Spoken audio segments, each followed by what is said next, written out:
नमस्कार दोस्तों, YouTube channel Verma academy पर आपका स्वागत है। दोस्तों, इस वीडियो में आप देखेंगे बहुब्रीहि समास। हिंदी में बहुब्रीहि समास को हम कैसे पहचानें और किस प्रकार इसे हम आसानी से याद रख सकें। तो आइए दोस्तों, बहुब्रीहि समास क्या है सबसे पहले हम ये जानेंगे।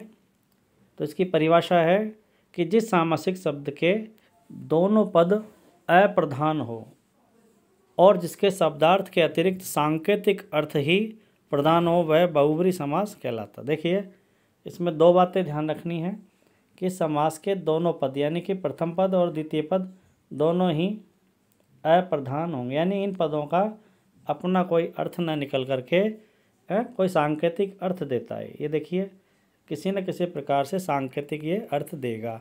यानी कि देखिए, एक उदाहरण के माध्यम से हम समझ सकते हैं। जैसे नीलकंठ एक शब्द है, ये उदाहरण मान लो परीक्षा में आ जाता है। तो इसका सामान्य अर्थ होगा नीला कंठ, यानी कंठ की यहाँ विशेषता बताई गई है कि कंठ कैसा है, नीला, या उसका विशेषण है। देखिए, नीला कंठ। लेकिन अब इसको नीला कंठ कहने से इसका सामान्य अर्थ लेंगे तो ये समास नहीं हो सकता है। इसका एक अन्य अर्थ निकलेगा। जैसे नीला है कंठ जिसका, अर्थात देखिए यहाँ विग्रह ऐसे होगा, नीला है कंठ जिसका, तो अर्थात किसके लिए कहा जाता है, वो शिव के लिए। तो ये दोनों पद प्रधान नहीं है। देखिए, न तो नीला है न कंठ है, बल्कि इसका अर्थ क्या निकल रहा है कि नीला है कंठ जिसका, अर्थात यहाँ शिव के अर्थ में इसका प्रयोग होता है। तो कुल मिलाकर के हमें ये ध्यान रखना है कि समास के जितने भी पद हैं वो अप्रधान होंगे, यानी कि दोनों पद प्रधान नहीं होंगे, उनका सामान्य अर्थ नहीं होगा और ये किसी सांकेतिक अर्थ को देते हैं। दूसरी बात ये ध्यान रखनी है, ठीक है। तो नीलकंठ मतलब नीलाकंठ है, सामान्य अर्थ तो इसका कोई मतलब नहीं निकलता। इसका मतलब निकलेगा विग्रह करने पर कि नीला है कंठ जिसका, अर्थात ये शिव जी के अर्थ में इसका प्रयोग होता है।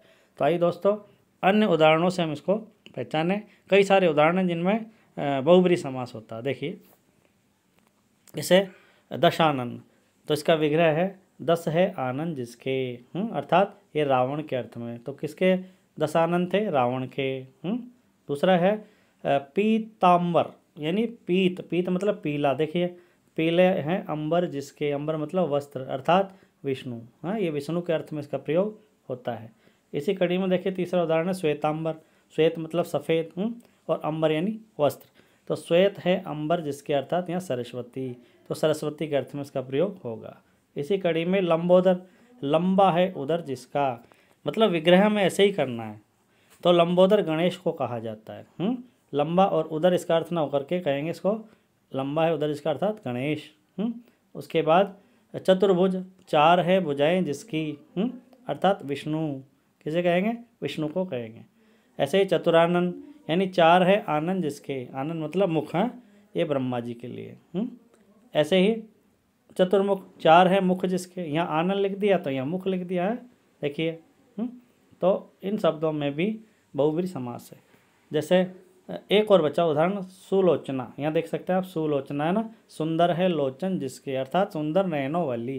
तो ऐसी कोई स्त्री है जिसके लिए इसका प्रयोग हुआ है। अगर सु और लोचन, सुंदर और लोचन करेंगे तो सामान्य अर्थ हो गया। तो ये एक सांकेतिक अर्थ है, अर्थात ऐसी महिला जिसके सुंदर नेत्र हैं। तो यहाँ रावण, विष्णु, सरस्वती और गणेश, ये सारे के सारे ये अन्य अर्थ दिए हैं यहाँ पर, ठीक है। तो ये इस संदर्भ में इनका अर्थ होगा, इसलिए यहाँ बहुब्रीहि समास है। अन्य उदाहरणों से और देख सकते हैं हम। जैसे देखिए चंद्रमौली, तो चंद्र है शिखर मतलब मस्तक पर, सॉरी, चंद्र है मस्तक पर जिसके, अर्थात जिसके मस्तक पर क्या है, चंद्रमा, तो वो किसके है, शिव जी के, है ना। तो शिव जी को कहेंगे यहाँ पर, है। और ऐसे ही चक्रपाणी, चक्कर है पानी में, पानी मतलब हाथ में है, हाथ में जिसके, तो वो किसके है, विष्णु के हैं। तो विष्णु के लिए कहा जाएगा चक्रपाणी।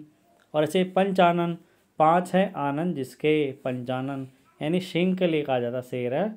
ऐसे ही अल्प बुद्धि, अल्प है बुद्धि जिसकी, अर्थात मूर्ख। चंद्रशेखर, चंद्रमा है शिखर पर, अर्थात मस्तक पर जिसके। या देखिए शिव, यहाँ भी शिव के अर्थ में इसका प्रयोग हुआ है। कुल मिलाकर के ये अन्य अर्थ दे रहे हैं। देखिए चक्रधर, चक्र को धारण करने वाला, अर्थात विष्णु। गज है आनंद जिसका, गजानन। देखिए, गज है आनंद जिसका, तो यह गणेश के लिए कहा गया है।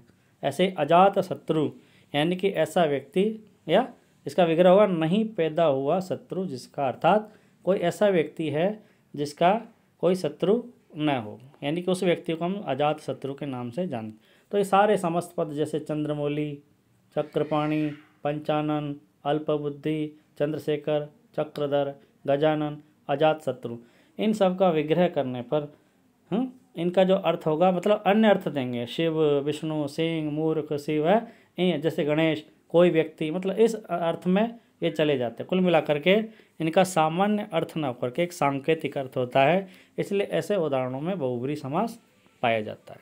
तो मित्रों, यदि ये वीडियो आपको अच्छा लगा तो इसे लाइक, कमेंट और ज़्यादा से ज़्यादा लोगों में शेयर कीजिए और मेरे चैनल को सब्सक्राइब अवश्य कीजिए। धन्यवाद, नमस्कार।